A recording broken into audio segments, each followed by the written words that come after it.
Well, got a lot of sunshine this morning. And doctor's appointments, and I'm the chauffeur.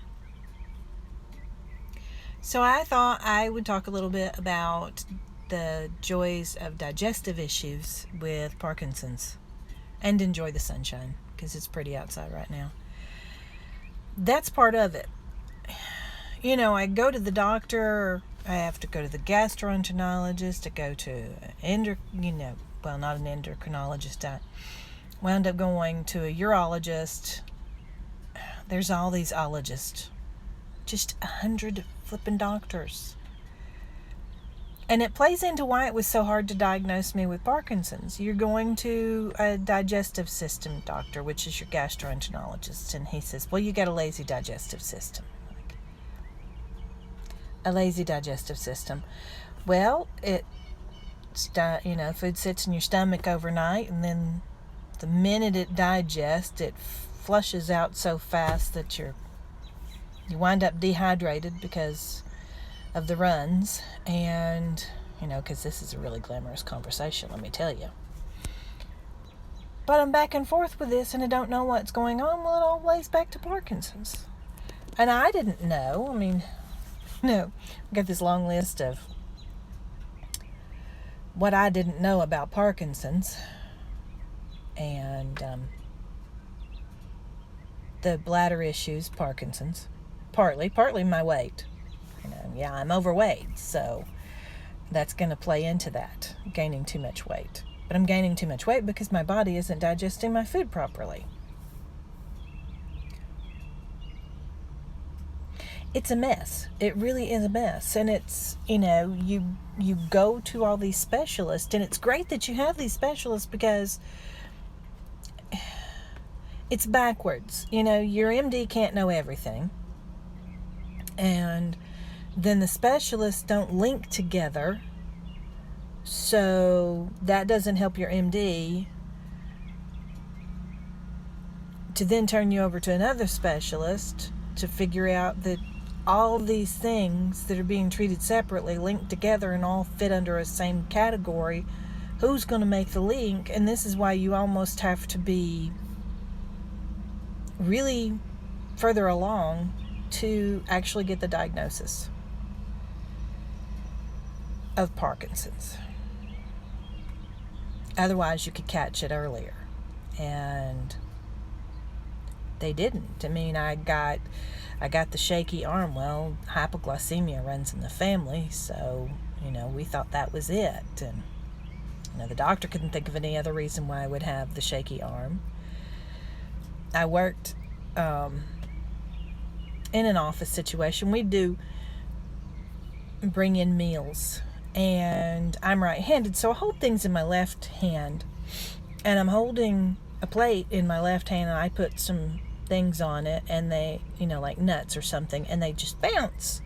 The plate that bounces and bounces, and I remember my boss looking at me really kind of strange because I'm just holding it and it's bouncing.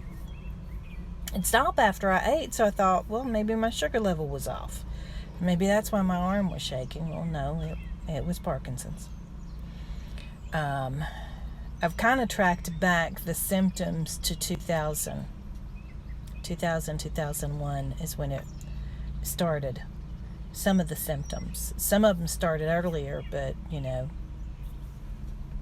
to the wrong doctor, get the different diagnosis, and, you're winging it.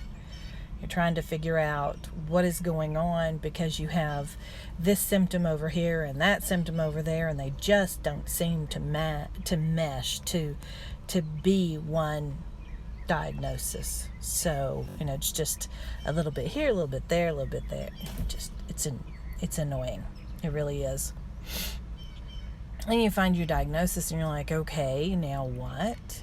But my grandfather had Parkinson's, and my mom actually had some symptoms of Parkinson's, but she didn't live long enough to be diagnosed. She also had cancer, and it took her life. And she died on my 36th birthday. And she just turned 64 herself. So, it was sad.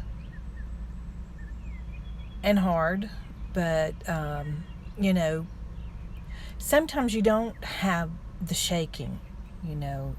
She had what they call pill rolling, and I do the same thing, and I don't know why they call it pill rolling, but you kind of just roll your fingers together. The description is it's like you're rolling a pill between your fingers, and that I did more than the shaking. The shaking was just off and on, and seemed like I'd eat something and it'd be better. So who goes to Parkinson's, and hypoglycemia fits that too. But chronic anemia as a kid, hypoglycemia as a kid going into an adult, and you just deal with what it is. You're anemic. Oh yeah, I know that. You're hypoglycemic. Okay, well, that fits with the anemia. You just did. What's your foods? You got chronic diarrhea. Okay, what's your foods? A lot of it is what you eat. So, again, what I eat will play into this, and diet and exercise will play into helping. Boy, the sun is really shining on my face right now. Feels good, though. Just feels good to be in the sunshine. They're already using air conditioning in these buildings. I mean, we haven't even had a real heat wave in the South, and air conditioners are on full blast. Can't do the air blowing on me anymore. And I can't let this video get too long, or it won't upload. I found that out. You get about 10 minutes and it just won't load. Of course, it may be what I'm doing. I'm new to this. This is only my second video. So I'm going to close this one out. I might do another one a little bit. But right now I'm looking at diet and exercise and how did I get here and what's the next step. So, y'all have a great day. It's Leisha signing off. Talk to you later. Bye.